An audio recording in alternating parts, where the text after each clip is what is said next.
उमर अंसारी मुख्तार अंसारी के बेटे हैं। मुख्तार अंसारी के निधन के बाद उनकी मृत्यु हुई। मृत्यु को लेकर के बहुत सारी कंट्रोवर्सी भी हुई। परिवार जो है वो पॉइजन का आरोप लगाता रहा है। परिवार ने साफ तौर पर कहा है कि ब्रजेश सिंह के साथ साथ त्रिभुवन सिंह ने प्रशासन के साथ मिल करके हत्या कराई है, उनको स्लो पॉइजन दिया गया है और धीरे धीरे वो उनकी मौत हुई है। उनकी मौत नेचुरल मौत नहीं है, इस तरह का आरोप लगा है। अब सोचिए कि 32 साल पहले जो मुकदमा हुआ था, उसके बाद जब ब्रजेश सिंह जेल गए तो वहीं पर त्रिभुवन सिंह से उनकी मुलाकात होती है और दोनों की जोड़ी इतनी शानदार बनती है कि मुख्तार अंसारी के खिलाफ ये दोनों ठेके और तरह तरह के जो बिजनेस का तरीका होता है, पैसा कमाने का जो जरिया होता है, वहाँ पर ये मुख्तार अंसारी के आमने सामने होते रहे, ये बताया जाता है। ऐसे में सवाल उठता है कि अपने पिता का हत्यारा ब्रजेश सिंह को मान रहे हैं कौन? तो मुख्तार अंसारी के सुपुत्र। अब अगर चुनावी राजनीति में इस तरीके से उतरते हैं तो ये राजनीति सिर्फ राजनीति नहीं होगी, यहाँ तो बहुत तरह का खेल भी देखने को मिल सकता है। और यहाँ पर मुझे लगता है कि जिस तरीके से मुख्तार अंसारी का जब पार्थिव शरीर आ रहा था, पूरा फ्लैग मार्च किया गया था, पूरे यूपी में पुलिस एक्टिव थी, तो वहाँ का चुनाव कराना भी अपने आप में प्रशासन के लिए कम चुनौती भरा काम नहीं होगा। क्या कहते हैं आप? इसमें कोई शक नहीं है कि देखिए पंकज जी, जो ये पर्टिकुलर कॉन्स्टिट्यूएंसी है, यहाँ पर कोई भी प्रिंसिपल, कोई भी वाद काम नहीं करता है। यहाँ सिर्फ एक ही चीज काम करता है, वो है जातिवाद और क्रिमिनलवाद। यहाँ से 2 बार अफजाल अंसारी जीते, अब तीसरी बार अगर ये उतर रहे हैं मैदान में। यहाँ का इतिहास है कि किसी को 3 बार रिपीट नहीं किया है। लेकिन अगर ब्रजेश सिंह को, जैसा कि सुभाषपा, ये सब तो बेपेदी का लोटा है पार्टी सब, ये सब तो मौसम वैज्ञानिक है, रामविलास के स्कूल का निकला हुआ छोटा छोटा छुटवैया सब है। ये तो जिधर देखा खीर उधर गया फिर, जिधर देखता है कि जाने से कुछ हासिल हो जाएगा उधर फट जाएगा ये सब। तो अगर इसके खाते में आ जाती है ये सीट और ये ब्रजेश सिंह को उतार देता है, तो इसमें भी कोई बहुत बड़ी अचंभित होने की बात नहीं है। अभी क्राइटेरिया सब पार्टी के लिए पंकज जी है, सीट को जीतो। तुम कौन हो, कहां से आए हो, क्या करते थे, क्या तुम्हारा इतिहास है, ये सब बेमानी है। ये कलयुग का सबसे उत्कृष्ट दौर चल रहा है, जहाँ सब चीज ताक पर रखा हुआ है। खाली किसी तरीके से सीट पकड़ लो, जीत जाओ, बस हो गया, सब खत्म है कहानी। इसलिए इस सीट पर प्रशासन के लिए भी बड़ी चुनौती होगी, हर तरीके का चक्कर होगा। लोकतांत्रिक अलोकतांत्रिक दोनों प्रक्रियाएं हावी रहेंगी समानांतर, और भविष्य बताएगा कि कौन जीतेगा।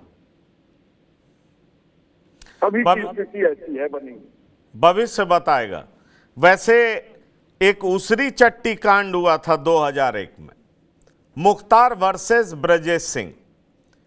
ब्रजेश सिंह उसरी चट्टी कांड हुआ था 2001 में। 2 लोगों की मौत हुई थी, गोली चली थी दोनों तरफ से, और उसमें मुख्तार अंसारी घायल भी हुए थे। अब तो मुख्तार अंसारी रहे नहीं।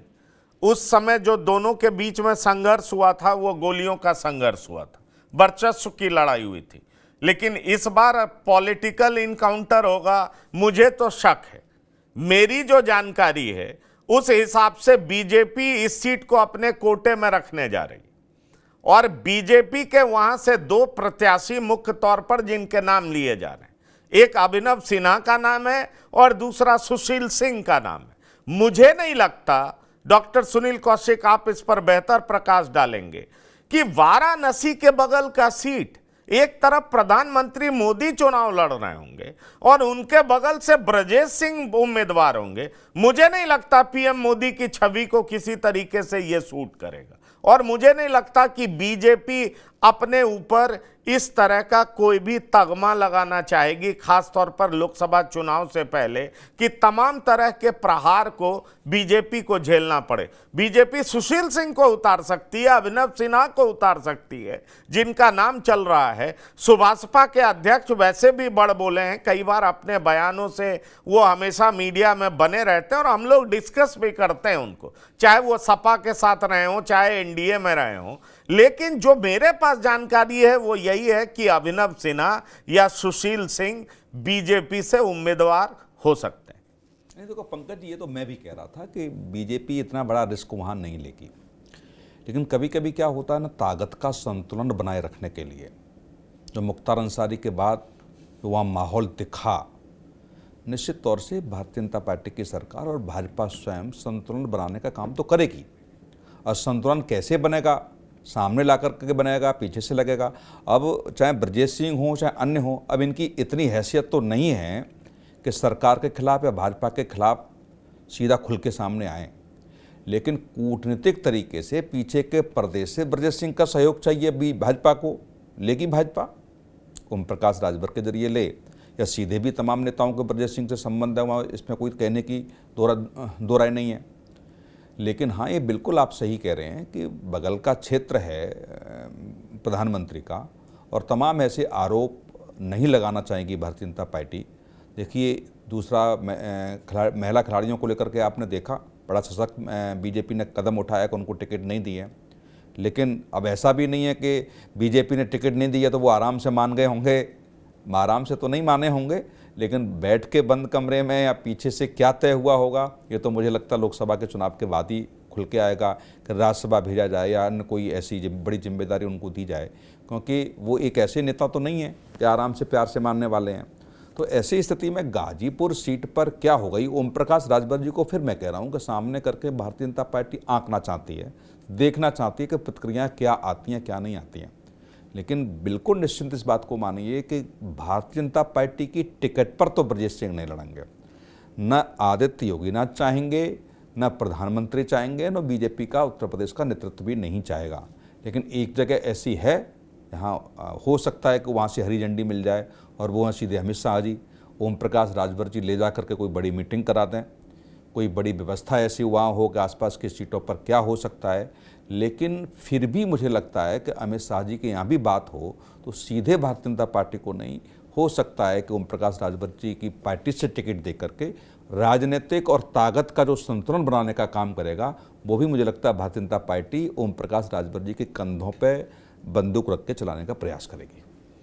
क्या ऐसा संभव है राहुल लाल जी? आप जरा इसका जवाब दे दीजिए। ऐसा संभव आपको दिखाई पड़ता है अगर उनके कंधे पर रखकर बंदूक भी चलाने का प्रयास करेगी तो बीजेपी इस दाग से कैसे बच पाएगी? बीजेपी पर यह हमला तो होगा, यह अटैक तो होगा। बीजेपी परिवारवाद, वंशवाद की बात करती है, तो कई ऐसे उनके जो घटक दल हैं उनको लेकर के बीजेपी पे अटैक होता है। चिराग को लेकर के बात होती है, कई ऐसी पार्टियां हैं उनको लेकर के बात होती है। ऐसे में उत्तर प्रदेश में खास तौर पर योगी आदित्यनाथ के गढ़ में, योगी आदित्यनाथ के प्रदेश में क्या बीजेपी ऐसा होने देगी? आपको लगता है यह संभव है? देखिए, मुझे नहीं लग रहा इसकी संभावना। बहुत आखिरी विकल्प के रूप में अगर भारतीय जनता पार्टी को यह लगे कि उनके तमाम जो अपने विकल्प हैं वो सारे विकल्प वहां पे जीत दिलाने में विफल है, तभी हो सकता है कि कुछ पॉइंट प्रतिशत में बीजेपी ये चीज सोचे। हमें लग रहा है कि ये सीधा सीधा ओम प्रकाश राजभर के जो है कि बड़बोलेपन वाले बयान ये हम लोग लंबे समय से सुन रहे हैं, उसी बयान का एक केवल जो है कि ये हिस्सा मात्र है, क्योंकि वैसी कोई परिस्थिति नहीं है। अगर आप उन्हें जीतना ही है तो जीतने के अगर बिना ब्रजेश सिंह के पार्टी जीत सकती है तो ब्रजेश सिंह को लाने की क्या जरूरत है?